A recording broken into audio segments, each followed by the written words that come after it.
Now, when I say batteries in cars these days, I could easily mean a giant battery that runs a car, but not in this case. We're going mainstream, the battery that we all deal with.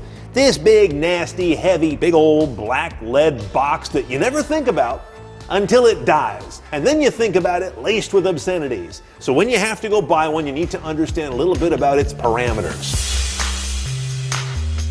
Now, the first thing you're going to have to learn about or encounter in batteries is something called the group number. It's the first thing they ask you at the parts counter.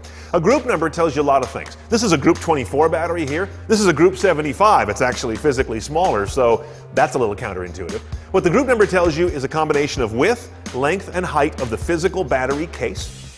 It also tells you where the terminals are located. This is a top terminal battery. This is a side terminal battery. The places where you attach the cables are on the side. The other thing group number includes in it is the polarity. This is positive, this is negative, but they could be opposite in a different group number. And that's very important because a car's cables that go to the battery are a fixed length and you can't just stretch them to move around. Positive's only going to reach to the positive, so the polarity, the posts, have to be in the right place for each cable. Now, by the way, group numbers were devised by something called the Battery Council International. It's a trade group for battery makers. As a result, you might also see the group number referred to as the BCI number, like we see on this one. Same thing. Now, the next thing you need to know is the power of the battery, to put it in common parlance, and that's usually expressed in amps. That's what really matters, because the voltage is the same. These are all 12-volt batteries, unless you have a very old car that uses a 6-volt battery, but we're talking vintage rides, probably pre-mid-60s at the most recent. So, 12-volt battery, but how many amps does it have, which tells you how much oomph it has to turn over your engine. Now, you find that measured in two main ways, cranking amps and cold cranking amps.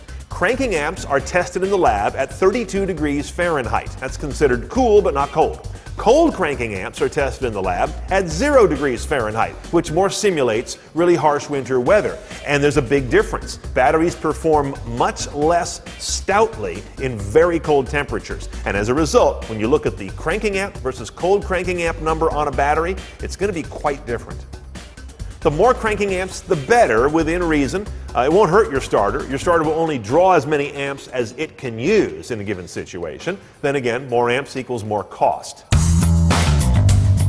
Okay, our last consideration is construction and chemistry inside the battery. Now, your conventional black square battery like this is probably what's called a lead-acid battery. It's got sheets of lead suspended in it that are in a bath of acid. It's water and sulfuric acid, and those two combined, when the circuit is closed between the plates inside, creates electrical current. That's about as far as my chemistry goes.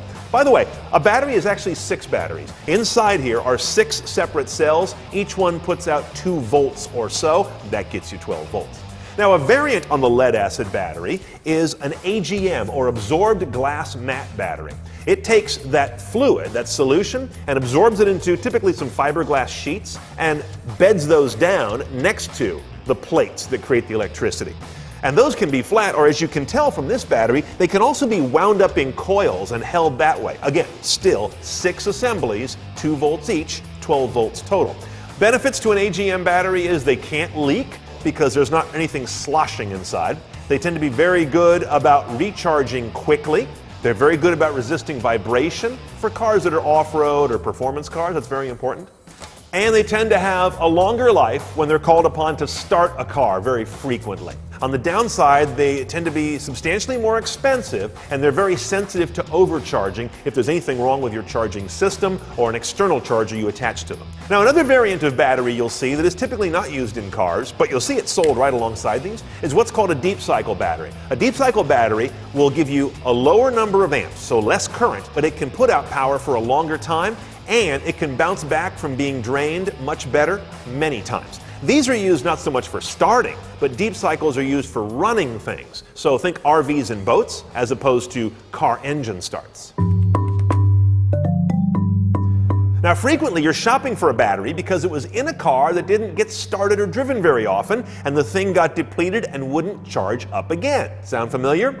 Well, when you shop for a new battery for that car, consider a couple of things. One is to get one of these simple mechanical disconnect switches. By turning a knob, you actually physically disconnect the negative cable on the battery. That means it almost is impossible for it to discharge through phantom drain while sitting there connected to a car that may not get driven very often. Another way to accomplish this idea of battery preservation is not to disconnect it, but to actually connect it all the time to what's called a battery tender or a battery minder. This is basically a trickle charger with a little bit of intelligence in it that will monitor the battery's condition, and when it gets a little bit low, it'll give it a gradual charge to keep it topped up. Now, some folks have fear about fire hazard, about keeping one of these connected all the time, and that's where your very simple mechanical disconnect is going to be some nice peace of mind. Okay, there's a quick primer on the outline of knowing, understanding, and buying batteries. We're going to do a how-to soon. It tells you how to put one of these things in. It is the easiest, most satisfying repair you can do on your car. Look for that soon. More Car Tech Demystified right now at cnetoncars.com. Click on Car Tech 101.